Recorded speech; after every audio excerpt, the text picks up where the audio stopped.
হোসাইনা খাতুন আপনি জানতে চেয়েছেন 3 দিন গোসল না করলে কি গোসল ফরজ হয়? না, 3 দিন গোসল না করলে গোসল ফরজ হয় এমন কোনো কথা নেই। অনেকে মনে করেন যে 3 দিন বা এতদিন গোসল না করলে তখন গোসল করতে হয় ফরজ হিসেবে। গোসল ফরজ হয় শুধুমাত্র মেয়েরা মাসিক থেকে পবিত্র হলে এবং সন্তান প্রসব পরবর্তী যে ব্লিডিং আছে সেটি থেকে পবিত্র হলে এবং নারী পুরুষ উভয়ের বীর্যপাত হলে সহবাসের পর এই জায়গাগুলোতে গোসল করা ফরজ বা আবশ্যক। এছাড়া এতদিন গোসল না করলে গোসল আবশ্যক হবে এমন কোনো কথা নেই। কেউ গোসল করা ছাড়া 5 দিন 7 দিন 10 দিনও যদি থাকেন তারপরেও গোসল ফরজ হয় না। তবে হ্যাঁ, এরকম দীর্ঘ সময় গোসল না করে থাকা এটা অনুচিত, কারণ পরিচ্ছন্নতা এটা ঈমানের অংশ, এটা নেকামলের অংশ।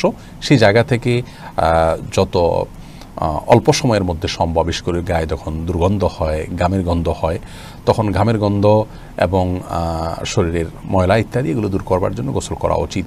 বিশেষ করে আজকাল আমরা মানুষের মাঝে যেতে হয়, মসজিদে যেতে হয়, তো শরীর দুর্গন্ধ নিয়ে গেলে অন্যের কষ্টের কারণ হবে, সে কারণে গোসল করা উচিত।